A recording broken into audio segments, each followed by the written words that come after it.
السلام عليكم ورحمة الله وبركاته. النهاردة هنتكلم عن توصية جديدة من توصيات رامبل التابعة لمنصة ساندر لتداول الأوراق المالية.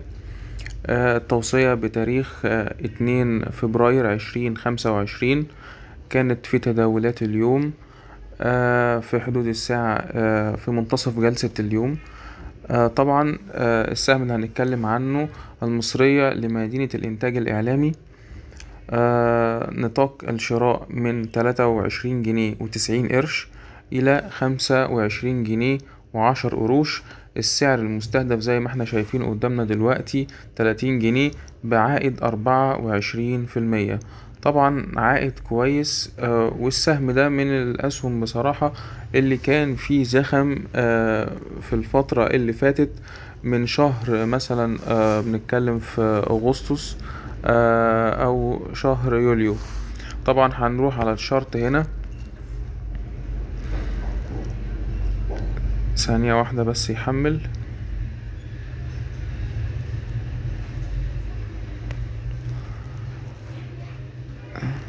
ثانية واحدة بس.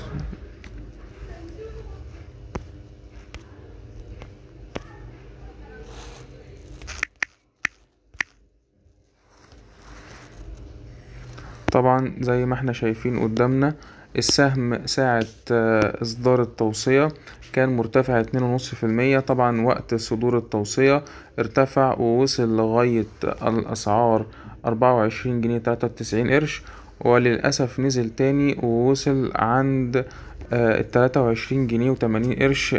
طبعا دي شوتنج ستار، بس طبعا في أحجام تداول بالمنظر دوت، وكان سابق ليها ارتفاع من عند أسعار 21 جنيه و18 قرش لغاية 25، وبعد كده بيصحح النزلة دي كلها وصل لغاية 22 جنيه 26 قرش، وبعديها صعد تاني.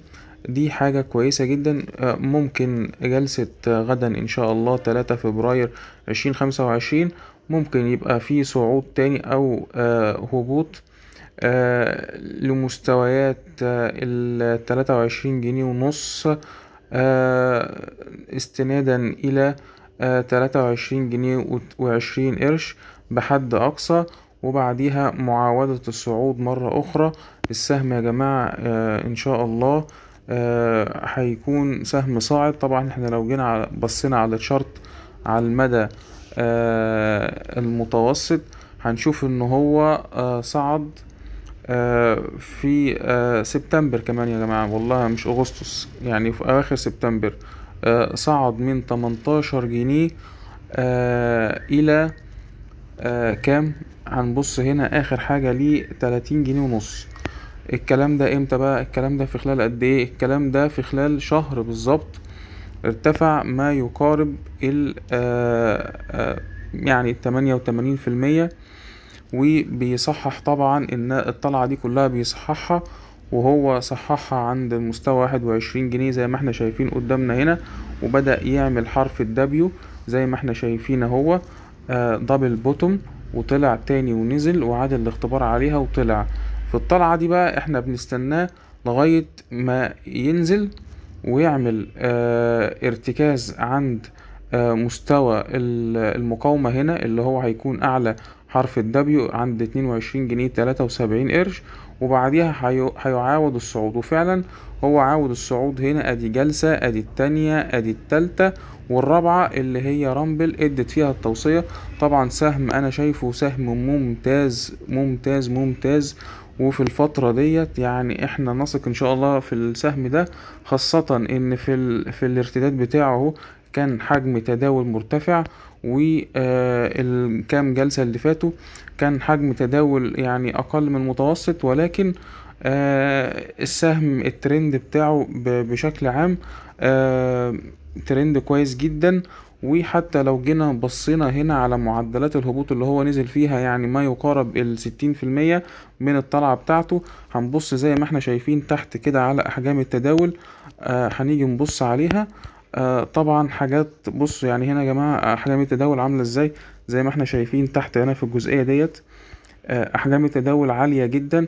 وتعالى بقى نبص على أحجام الهبوط وكلها أحجام تداول بفوليوم قليل. مقارنة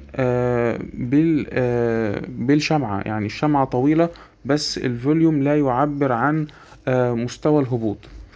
فده بيأكد لنا ان السهم لسه الترند بتاعه صاعد، وان شاء الله هيكون في مكسب، ومكسب حلو جدا. ممكن انا ما دخلتش في السهم ده النهاردة، ممكن اشوف جلسة بكرة وبعده، لان السهم من المحتمل ان هو يعني السهم لما بينزل عليه توصية مش بيصعد في اوله، خاصة ان الشمعة بتاعت النهاردة يعني صعودها وهبوطها ديت شيء مش لطيف قوي، بس في المجمل هو صعود. فانا هصبر مثلا جلسة، لو لقيته بكرة صعد وثبت فوق انا هشتريه حتى لو بالغالي شوية.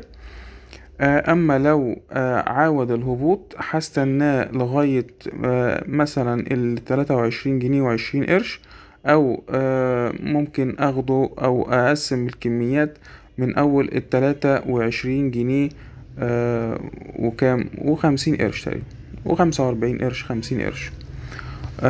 ان شاء الله في سهم تاني هنتكلم عنه في الفيديو التالي. وبالتوفيق للجميع ان شاء الله.